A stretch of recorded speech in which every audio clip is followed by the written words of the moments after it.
survivor, and I was probably your age, maybe a little bit older, when the Germans came into our town.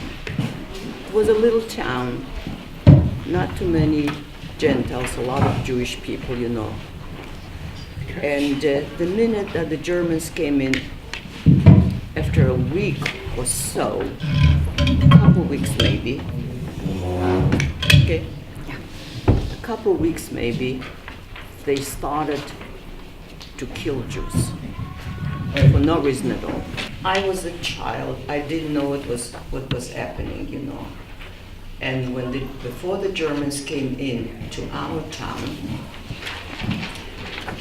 they made our town flat. They bombed it, and we had absolutely nothing. We couldn't save anything from our home. Everything was gone, and we were just left without anything. And there came an order that we have to go to a ghetto. I guess you know what a ghetto is. A ghetto is that everybody should stay all together. And then they put a lot of wires around it so we won't be able to escape. And the life was very, very unpredictable. Every single day was something new. Until one day, they decided to take all the Jewish people and send them to camps. They told us that they're sending them to work. So we were walking towards the cattle cars. My mother, my father, and myself. And we were just walking.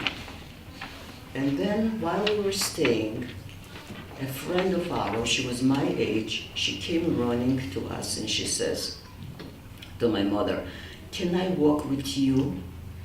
So my mother said, "Sure, what are you doing here?" She said, "I came to see a friend and now I got stuck, I can't run away. My parents are someplace else." So while we were walking, she says to my mother, "I cannot walk and I cannot go to the cattle cars. I have to run away." So my mother said, "What do you mean?" She said, "We have a plan. My family and I have a plan. In case something happens like this, we shall meet at the peasant's home far from that little town."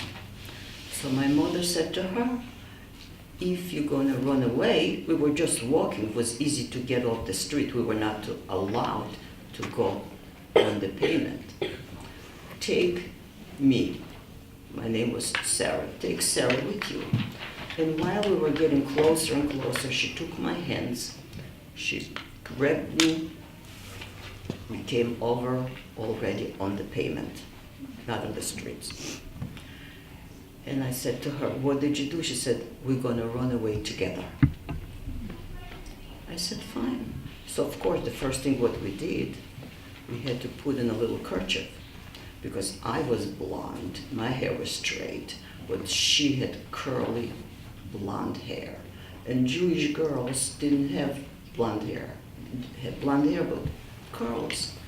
So we had to be like peasants. We put them to, we were just walking. I said, "Where are you walking?" We're walking, bless you, we're walking to a place to be with my parents. And we were walking, the woods were the trees were so high and everything. And I said to her, "Why did you grab me?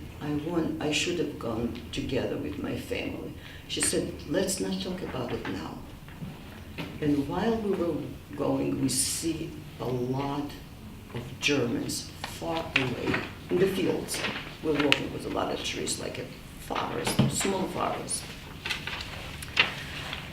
And I see they were looking for Jews. So I said to her, "Let's start running." She said, "I don't know." So I said, "In case they catch me, I do not want to be killed seeing it. I want them to kill me from the back so I won't know." And I started to run, and we got lost. I went right under a little shrub, very tiny tree. hit my head. And it was at that time, it was already September, and they were already digging potatoes. Like September was the time when the peasants used to dig the potatoes.